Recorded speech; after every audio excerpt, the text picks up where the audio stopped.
আপুনি জানেনে ককৰোচ নিজৰ মাথা নোহোৱাকৈও জীয়াই থাকিব পাৰে। এটা পোৱালি যেতিয়া জন্ম হয় তাৰ শৰীৰত কিমান তেজ থাকে। আপুনি জানেনে মেছিৰ ঘৰৰ ওপৰেদি এৰোপ্লেন নুউৰে। Hey guys, welcome to my channel. So' আজি মই আপোনাক কৈছিলোঁ যে আজিৰ এই ভিডিঅ'টো বহুত স্পেচিয়েল হ'ব। আজিৰ এই ভিডিঅ'টোত আপুনি 15টা এনেকুৱা ফেক্টছবোৰ গম পাব যিটো শুনি আপুনি নিশ্চয় আচৰিত হ'ব। চ' বলক আজিৰ এই স্পেচিয়েল ভিডিঅ'টো ষ্টাৰ্ট কৰোঁ। নাম্বাৰ 15, আপুনি জানেনে কোকোকোলা যোনটো আছে তাৰ ৰং আচলতে সেউজীয়া হ'লে হয় যদি ইয়াত ফুড কলৰেড মিক্স নকৰিলে হয়। মানে কোকোকোলাৰ ৰং ফুড কলৰেড মিক্স কৰাৰ কাৰণেহে ব্ৰাউন কালাৰৰ হয়। যদি কোকোকোলা সঁচাই সেউজীয়া হ'লে হয় মজা লাগিলে হয়। নাম্বাৰ 14, আকাশৰ পৰা বৰফ সৰা আপোনালোকে সকলোৱে দেখিছে, কিন্তু আপুনি জানেনে সকলোতকৈ ডাঙৰ বৰফ কোনটো আছিল? আকাশৰ পৰা সৰা সকলোতকৈ ডাঙৰ বৰফ 15 ইঞ্চ চৌৰা আৰু 8 ইঞ্চ মোটা আছিল। মানে আপুনি নিজে ভাবি চাওক কিমান ডাঙৰ হ'ব এইটো। নাম্বাৰ 13, এজন সুস্থ মানুহে 24 ঘণ্টাত প্ৰায় 1000 বাৰ উশাহ নিশাহ লয় আৰু 1 মিনিটত 16 বাৰৰ পৰা 20 বাৰলৈকে লয়। নাম্বাৰ 12, আপুনি জানে যে আমাৰ হাৰ্টে সকলো সময়তে ধক ধক কৰি চাউণ্ড কৰি থাকে, কিন্তু আপুনি জানেনে ই 24 ঘণ্টাত কেইবাৰ ধক ধক কৰে? আপুনি শুনি আচৰিত হ'ব যে আমাৰ হাৰ্টে 24 ঘণ্টাত 10,06,560 বাৰ ধক ধককৈ চাউণ্ড কৰে। নাম্বাৰ 12, আপুনি নিজৰ জীৱনত যিমান বাৰ ৰেড ট্ৰাফিক লাইটটো গ্ৰীণ হ'বলৈ ৰখিছে সেই সকলোখিনি সময় যদি আমি একেলগে কৰি কাউণ্ট কৰোঁ তেতিয়াহ'লে আপুনি প্ৰায় নিজৰ জীৱনৰ 2 সপ্তাহ সময় ট্ৰাফিক লাইটতে কটাইছে। মানে কেৱল ৰেড লাইটটো গ্ৰীণ হ'বলৈ ৰখি থাকোঁতে আপোনাৰ লাইফৰ 2 সপ্তাহ সময় ৱেষ্ট হৈ গ'ল। নাম্বাৰ 10, আপুনি দেখিছে যে কেতিয়াবা ককৰোচক যদি আমি মাথাত মাৰোঁ তথাপিও সেই ককৰোচটো নমৰে। ইয়াতে ফেক্ট এইটো হয় যে ককৰোচ নিজৰ মাথা নোহোৱাকৈও সপ্তাহ 10 দিনলৈকে জীয়াই থাকিব পাৰে। ৱাও, ককৰোচ এনেকুৱা এটা জীৱ হয় যিটো নিজৰ মাথা অবিহনে ইমান দিনলৈকে জীয়াই থাকিব পাৰে। এই ফেক্টৰ কাৰণে এটা লাইকটো আপুনি দিব পাৰে নিশ্চয়। নাম্বাৰ 9, আমেৰিকাত নেব্ৰাছক নামৰ এটা চহৰ আছে আৰু সেই চহৰৰ যদি কোনো এটা কোৰ্টত গৈ কিনে আপুনি চিক মাৰে তেনেহ'লে আপোনাৰ ওপৰত কেছ দিয়া হ'ব। মানে অনলি চিক মাৰাৰ কাৰণেই কেছ। ৱাও, কি আচৰিত নিয়ম। নাম্বাৰ 8, আপুনি জানে যে ব্ৰহ্মাণ্ডত ইমানকেইটা গ্ৰহ আছে, বাট আপুনি নাজানে চাগে যে পৃথিৱীয়ে এটা এনেকুৱা গ্ৰহ হয় যাৰ নাম দেৱী দেৱতাৰ নামত ৰখা নাই। মানে পৃথিৱীক এৰি সকলোবোৰ গ্ৰহ এই দেৱী দেৱতাৰ নামৰ ওপৰত ৰখা হৈছে।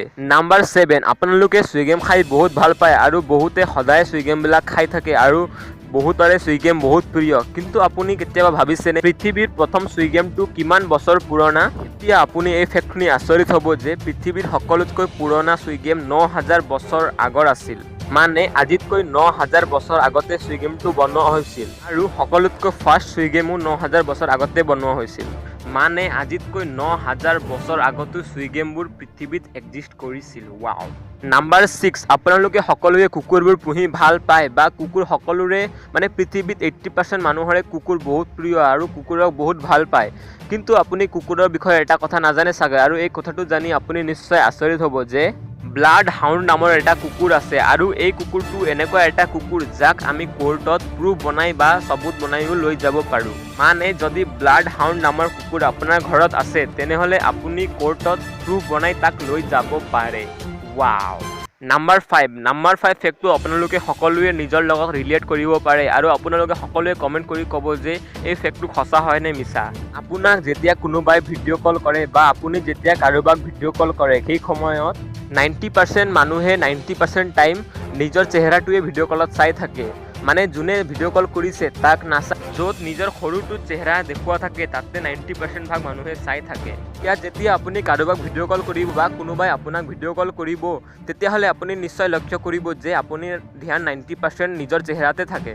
নাজানো কিয়, বাট আমাৰ চকু নিজে নিজে আমাৰ নিজৰ চেহেৰা ফালে গুচি যায়। আৰু ইয়াতে এটা কথা কৈ দিওঁ যে যেতিয়া আমি কাৰোবাক ভইচ মেছেজ পঠাওঁ তেতিয়াহ'লে আমি 90% মানুহে যেতিয়া কাৰোবাক নিজৰ ভইচ মেছেজ পঠায় তেতিয়া আগতে সি নিজৰ ভইচটো শুনি লয় যে ভইচটো কেনেকুৱা গৈছে, আৰু যদি ভইচটো ভাল যোৱা নাই তেনেহ'লে 20-50% মানুহে সেই মেছেজটো ডিলিট কৰি আকৌ বেলেগ কৰি ভইচ মেছেজ পঠায়। আপুনি কি কৰে নিশ্চয় কমেণ্ট কৰি জনাব। নাম্বাৰ 4, এই ফেক্টটো শুনি আপুনি নিশ্চয় অলপ ভয় খাব পাৰে। আমি যেতিয়া চিক মাৰোঁ তেতিয়া আমাৰ হাৰ্ট বিটটো বন্ধ হৈ যায় বা আমাৰ ধক ধক কৰি চাউণ্ড কৰে, সেই চাউণ্ড কৰাটো বন্ধ হৈ যায়। কিন্তু ইয়াতে ভয় খোৱা একো নাই, কাৰণ আমাৰ হাৰ্টটো অনলি 1 ছেকেণ্ডৰ কাৰণেহে বন্ধ হৈ যায়।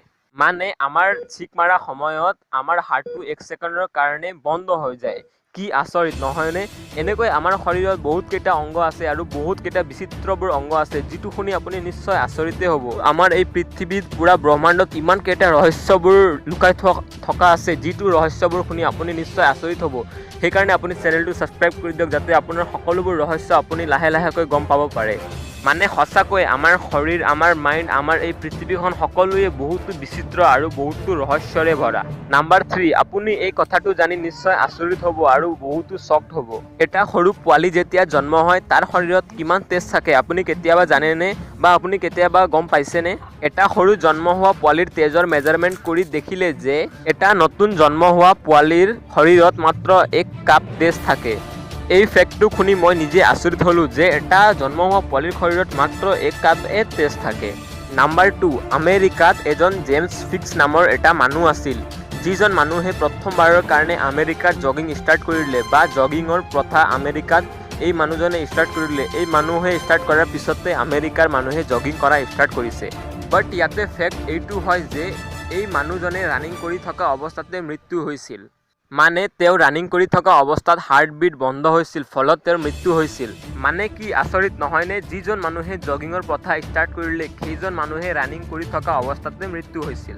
ফেক্ট নম্বৰ 1 ষ্টাৰ্ট কৰাৰ আগত মই আপোনাক কৈ দিওঁ যে যদি আপুনি এই চেনেলটোত নতুন তেনেহ'লে প্লিজ এই চেনেলটো ছাবস্ক্ৰাইব কৰি দিয়ক, কাৰণ আপুনি এই চেনেলত টেকনিকেল আৰু মিষ্টেৰিয়াছ ফেক্টছবিলাক গম পাব। বহুতো ৰহস্যময় কথাবোৰ এই চেনেলৰ পৰা আপুনি গম পাব। আৰু যদি আপোনাক এই ভিডিঅ'টো ভাল লাগিছে তেনেহ'লে বহুতো মানুহৰ লগত শ্বেয়াৰ কৰক, যাতে মানুহে এইবোৰ নলেজ ল'ব পাৰে। আৰু আপুনি এই ভিডিঅ'টো লাইক কৰি দিয়ক, যাতে মোৰ আৰু মটিভেশ্যন পাওঁ যে আৰু এনেকুৱাবোৰ ভিডিঅ' বনাবলৈ। চ' বলক নাম্বাৰ 1 ফেক্টটো ষ্টাৰ্ট কৰোঁ।